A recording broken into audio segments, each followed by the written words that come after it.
about fire and it coming this direction. The smoke is a big deal.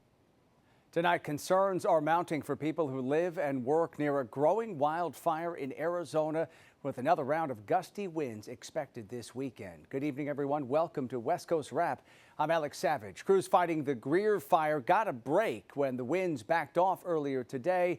Unfortunately, those calmer conditions are not expected to last. This fire has now burned more than 12,000 acres near Arizona's border with New Mexico.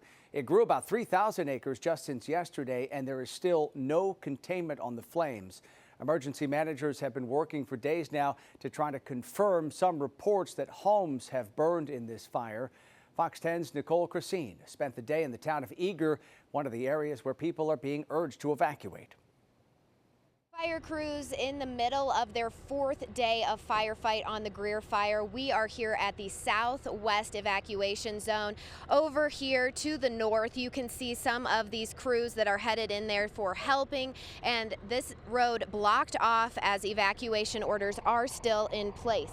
Now this morning we did get an update from Tiffany Davila with AZ Forestry and Fire Management, sharing that there is no containment on the fire at this time. No new evacuations are in place, which is the good news, but there are several neighborhoods still under go and many more on set status, so residents do need to be prepared. There is expected to be less wind today, so there will be the chance again for an aerial attack on the fire. Davila says progress was made overnight to some areas, but the main concern remains the fire's desire to burn in a northeast direction directly toward town. Overnight, they made significant progress. The northwest flank of the fire is looking really good.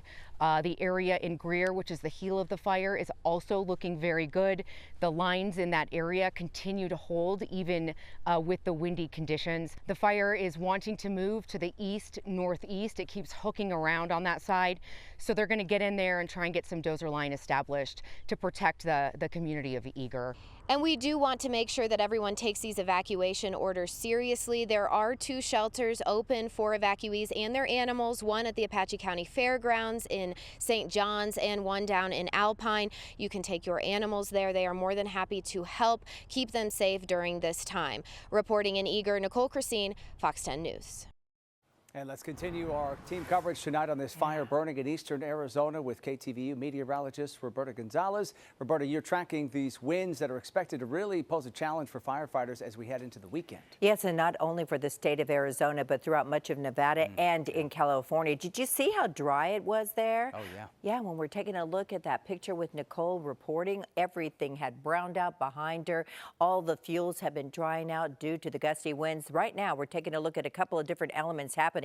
Let's zoom on in on the state of Arizona. Here is the Greer fire that continues to burn, and the winds have been fluctuating as she reported. But as we look ahead towards Saturday during the day, the heat is on and the winds will continue to blow with that fire weather watch in effect and the red flag warning as well. Now by Sunday, we still see the winds are pretty strong. They're coming in directly out of the south and out of the west at times. Watch the wind forecast. Here we go through your Saturday in throughout that particular area of Greer, where the fire continues to burn, up to 22-mile-per-hour winds. Those are sustained winds. Those are not even gusty winds, so they have a battle throughout the weekend. Now let's focus in on the Pacific Northwest and the state of California, because this is a pretty aggressive area low pressure. However, as far as its dynamics with precipitation is concerned, it's banging up against the Pacific Northwest, then it's kind of falling apart. The cloud cover is shearing off and moving in towards the northern half of the state, while we're seeing more of a southerly flow across Southern California. But nonetheless, with this area of low pressure from the Pacific Northwest, it's taken an inside slider course, and as it does so, the National Weather Service has issued a fire weather watch for just about all of Northern California and drifting into Central California for 8 a.m. on Sunday through 8 p.m. on Monday. And the National Weather Service is telling me this is the earliest in the season that they have issued such a watch. It's because the winds are aggressive, the relative humidity will be dropping down into the teens, and it's heating up. Next week across California, much of the areas like Northern California will talk top off in the 90s in the inland areas. Today, 67 degrees in San Francisco with the abundance of sunshine, average high 64 degrees. Typically, this time of the year in Los Angeles, average high 74, and bingo, that's what you scored today. Now, meanwhile, in Seattle with the cloud cover and slight rainfall, 59 when average highs right around 54. And to Phoenix we go, average highs in the low and mid 80s, and today it was 94 degrees. Currently 57 degrees San Francisco, 91 degrees in Phoenix, 64 in Salt Lake City. As far as the forecast is concerned, clouds remain to the north around the Pacific Northwest from Seattle through Portland. Meanwhile, San Francisco, the wind will blow. The average high temperature 64, but going up to 70 by Monday. Southern California, you're doing okay by Monday, 78 degrees. And Phoenix, your temperatures will continue to balance between the mid 80s and the mid 90s. While Denver, no precipitation after Saturday. Temperatures pretty seasonal, but a bit on the breezy side. Alex? All right, Roberta, thank you. Two local governments here in the West sued the Trump administration today over federal funding cuts. The city of Denver and Pima County, Arizona, say the White House's move to revoke federal grants awarded to local jurisdictions is unconstitutional. The money was used to operate shelters for migrants. In response to a similar lawsuit filed by New York City, Homeland Security Secretary Kristi Noem said, quote, "There will not be a single penny spent that goes against the interest and safety of the American people." The Supreme Court has rejected the Trump administration's bid to resume deportations of Venezuelans under an 18th century wartime law. The justices acted on an emergency appeal from attorneys for Venezuelan men who are accused of being gang members. The administration claimed they were eligible for rapid removal from the U.S. under the Alien Enemies Act of 1798. The High Court already called a temporary halt to the deportations from a North Texas detention facility in an order that was issued last month. That pause will continue as a federal appeals court hears arguments. After spending the week in the Middle East signing deals with other countries, President Trump says trade negotiations continue with 150 other countries. And he's warning if they don't come to the table soon, the White House will set tariff rates for them. President Trump says they will start to notify countries of their new tariff rates in the next 2 to 3 weeks. Also, the world's largest retailer, Walmart, says it will begin raising prices in response to the tariffs. And one Democratic senator plans to introduce a bill exempting small businesses from the tariffs. This administration's yo-yo tariff policies have changed more than 50 times since he took office. Businesses are hesitant to place orders not knowing what tariffs will be weeks or months from now. On paper, the U.S. economy appears to be holding strong, but the University of Michigan's Index of Consumer Sentiment shows Americans feel worse about the economy for the 5th straight month. This week's air traffic control communication outage at Denver International Airport has a lot of travelers talking. This, of course, followed similar issues at New Jersey's Newark Liberty International Airport. Fox's Kennedy Hayes has more tonight on what travelers in Denver are saying about that outage. Transportation Secretary Sean Duffy says the country's aging air traffic controlling system is starting to fail in real time, with decades-old radars forcing controllers in Denver to switch to emergency backup plans Monday. When the backup went down, and it went down for approximately 2 minutes, the controller recovered via the emergency procedures. It's also important to note that the aircraft at the time of that frequency outage, they were all separated by air traffic procedures and separation standards. The FAA says Monday's outage happened when both radio transmitters covering a section of airspace went down, causing a brief gap in communication. Officials say it lasted about 90 seconds and claim no planes were ever in danger. It's the 4th outage in just 2 weeks after 3 other recent failures at Newark Liberty Airport in New Jersey. The FAA says a national staffing shortage is also stressing the system. Right now, over 3,000 controllers are in training, and the agency plans to hire 2,000 more this year. Secretary Duffy wants the entire system upgraded, a process he says could take up to 4 years, with a target completion in 2028. In the meantime, here's what some travelers have to say. I do a decent amount of traveling maybe every other month flying somewhere. I mean, I'm still confident in flying. Like, I don't feel unsafe. I know I actually want to be a pilot someday. I travel about 4 or 5 times a year. I really do feel pretty safe traveling, but then these instances recently have been cause for concern. FAA officials met with airlines to talk about Newark International Airport today. The FAA is proposing reduced arrival rates each hour, though those plans won't be finalized until the end of the month. And so far, it's unclear if similar talks are being discussed at Denver's airport. At Denver International Airport, Kennedy Hayes, Fox News. Coming up tonight here on West Coast Wrap, a TikTok post getting a lot of attention online, calling out an inmate who's looking to connect with people. Please do not skip this video. This man literally gets out tomorrow. He's incarcerated for rape ×2.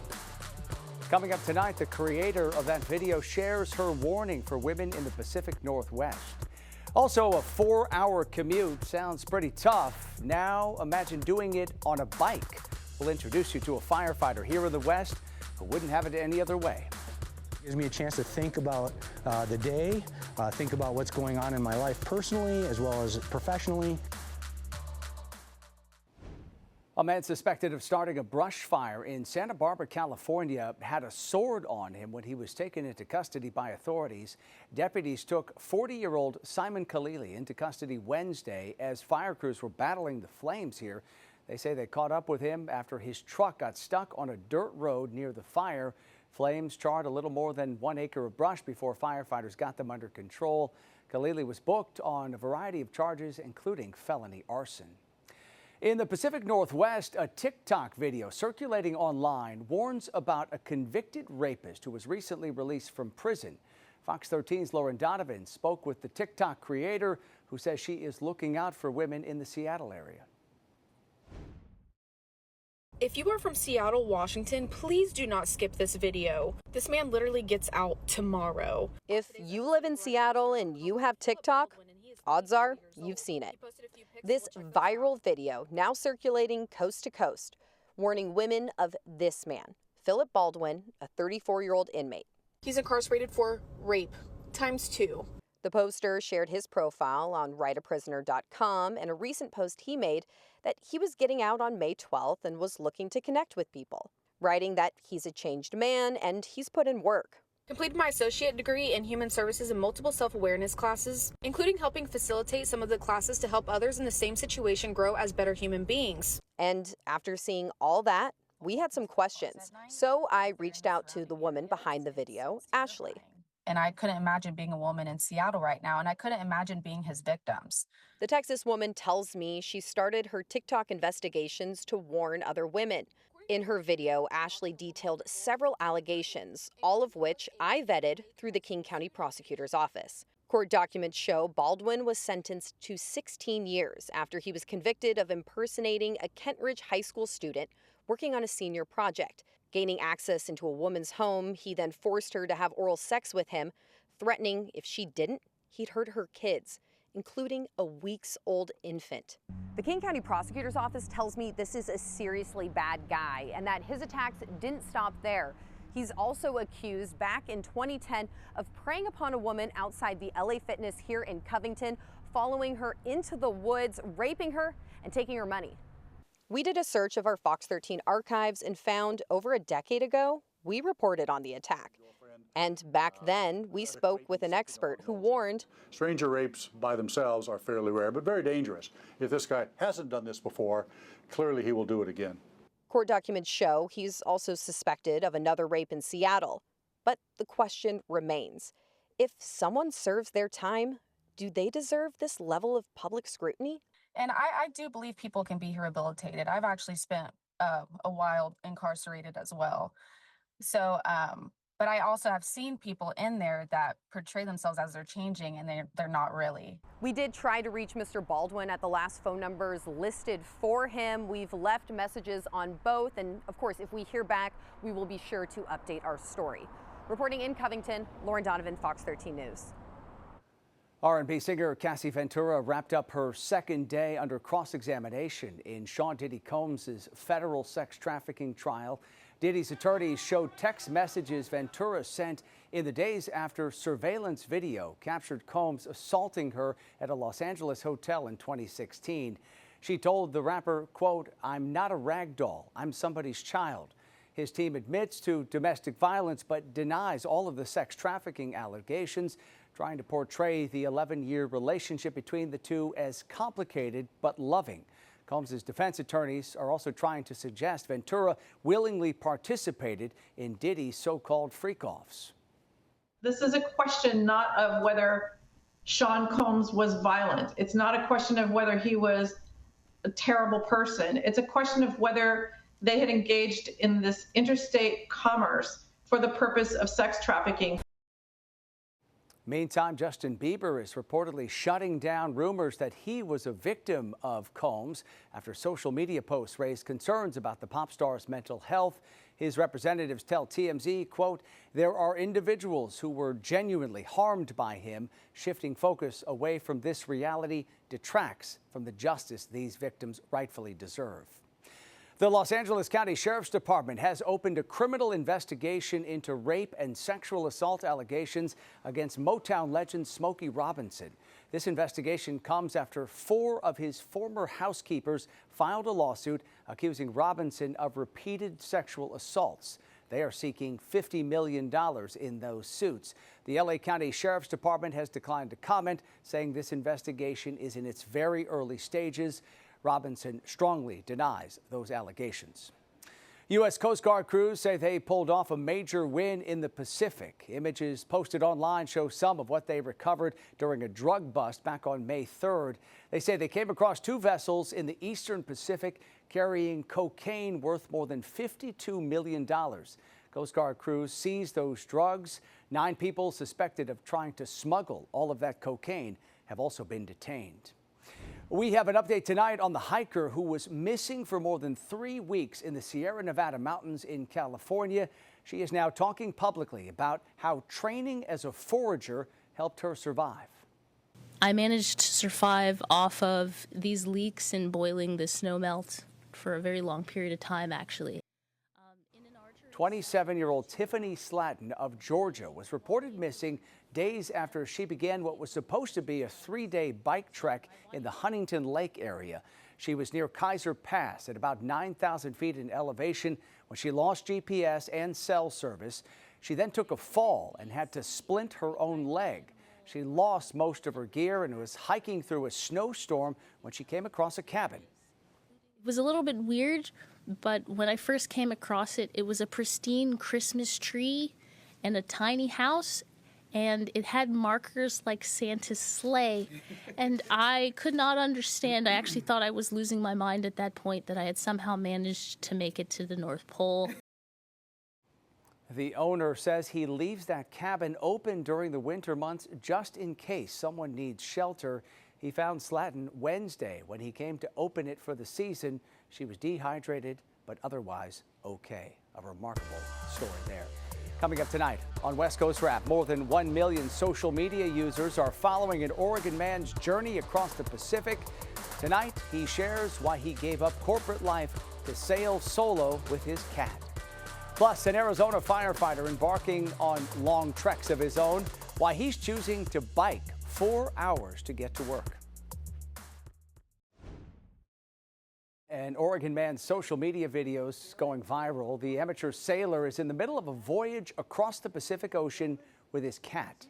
Oliver Widger and his cat Phoenix set sail last month from Warrenton, Oregon. He's headed to Hawaii. He quit his corporate job, liquidated his 401k, and sold his cars to make this trip happen. That decision came after a major health diagnosis. Something called Klippel-Feil syndrome, and I run the risk of like going paralyzed, I just that like kind of made me realize my mortality, and then I just grew to like despise my life and like the corporate machine. Dolphin right there. Oh my God. He's having quite the time out there on the high seas. Widger taught himself to sail, mostly from watching YouTube. To follow along with his journey, you can check out his social media profiles where he is known as at Sailing with Phoenix. All right, imagine your commute to work taking 4 hours. And now imagine doing that on a bike. Fox 10's Brian Webb spoke with one firefighter in Arizona who says that physical challenge is worth it. Most people who ride their bike to work maybe do it a few miles a couple of days a week, but we found a firefighter who rides from Fountain Hills Fire Station number 2 all the way to his home in Queen Creek. That's a 125-mile round trip. By the time Andy Huxtable gets to work, he's already gone 75 miles on his bike. It does take me about 4 hours to get here, and I usually give myself about 30 minutes in case there's a flat or a mechanical issue. Andy's day begins at 2 a.m., slaps on the biking shorts, and he's off before the sun is even up. For the first hour and a half to 2 hours, almost not one car. Taking the long way to work so he can see his favorite sights, not only to stay physically fit, but mentally sharp. The physical part is much less than the mental part. Really, it's about the mental part and being able to continue to push. And this isn't your average bicycle. This is an amazing bike. This bike is special. I use Look carbon pedals. The wheels are also a high modulus carbon so that they're a lot stiffer. Strong as steel and light as a feather. Andy tracks his progress on the Strava app, 75 miles on the way in, and then trades his biking getup for fire gear, ready for an emergency call at any moment. I'm at my max for being able to perform at work. I don't do more than that in case we do get the fire or we get extrication or those type of physical demands. I'm still ready. Andy admits most people think his commute is crazy, but he wouldn't have it any other way. Oh, and he still needs to ride back home. I've been riding to work my whole life. I love it. It's my time before work that I enjoy, and it gives me a chance to think about the day, think about what's going on in my life personally as well as professionally, and I love the time on the bike. Andy suggests if you want to ride your bike to work, try to do it with others. There is safety in numbers and you're more likely to be spotted by other vehicles. The #1 safety concern for bike riders is being hit by a car, something Andy knows all too well. In Fountain Hills, I'm Brian Webb, Fox 10 News. That is quite the commute. All right, finally tonight, a newly discovered species of bees has been observed walking on water in Arizona. A conservation photographer captured this footage while attending an annual bee workshop. The species seen in this video are a solitary mining bee, only recently discovered in 2022. Experts say the females of this species land on the water to collect it and then transport it back to their nest site. Really an incredible sight there. That does it for West Coast Wrap tonight. We appreciate you watching as always, and a quick reminder before we head out tonight, you can stay up to date on all the big stories we are covering across the West Coast by heading to our website. It's westcoastwrap.com, and you can stream all of our shows on your smart TV. All you have to do is download the free Fox Local app. We'll leave you with this beautiful shot of the San Francisco skyline. Have a great night.